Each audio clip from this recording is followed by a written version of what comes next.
అంకిత భావము కలిగినటువంటి భార్యగా కనబడుతుంది. 12:5 స్థిరమైన నమ్మకమైనటువంటి సహచరిగా ఆమె కనబడుతూ ఉంది.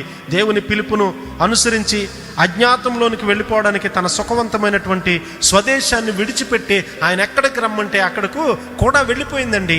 ఆదికాండం 12:5 అబ్రాము తన భార్య అయినటువంటి శారయిని, తన సహోదరుని కుమారుడైన లోతును హారానులో నుండి తానును వారు ఆర్జించిన యావదాస్తిని, వారు సంపాదించిన సమస్తమైన దానిని తీసుకొని కనాను దేశమునకు వచ్చిరి.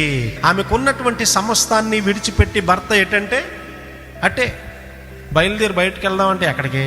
ఒక కుటుంబాన్ని ఎలా ఆశీర్వదిస్తానన్నాడు అని అంటే స్త్రీ ద్వారా ఆ కుటుంబాన్ని దేవుడు దీవిస్తూ ఉన్నాడు. చూడండి, అబ్రాము తన భార్య అయినటువంటి శారయిని తన సహోదరులతో అందరితో కలిసి సమస్తమైన వారిని తీసుకొని కనాను దేశానికి వచ్చేసరి. ఎలా ఉంది అని అంటే అంకిత భావం. ఆయన ఏం చెప్తే అది ఏదైనా చెప్తాడేమో, ఆయన నోట్ల నుంచి ఏదైనా మాట వస్తుందేమో, ఏదైనా వస్తే మనం చేసేద్దాం.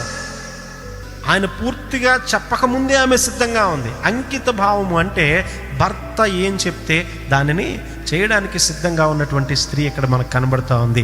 అందును బట్టే ఆ కుటుంబం అంతగా ఆశీర్వదించబడింది. ఆమె ఎంత సౌందర్యవంతి!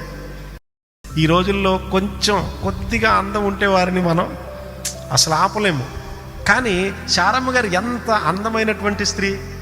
ఆదికాండం 12:11 తరచుగా ఆమె శారీరక అంతర్గత సౌందర్యాన్ని ప్రస్తావించబడినటువంటి సందర్భం ఇది. అతడు ఐగుప్తులో ప్రవేశించుటకు సమీపించినప్పుడు అతడు తన భార్య అయిన శారయితో, ఇదిగో నీవు చక్కని దానివని ఎరుగుదును. ఎవరు చెప్తా ఉన్నారు ఈ మాటలు?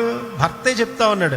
కొంతమంది నీ ముఖం ఎప్పుడన్నా అర్థంలో చూసుకున్నావా అంటారు. దెయ్యంలా ఉన్నావు, నీ ముఖం చూసుకున్నావా, నీ వల్లే నేను ఎంత ఇబ్బంది పడిపోతున్నాను, నువ్వు నాతో రాకు.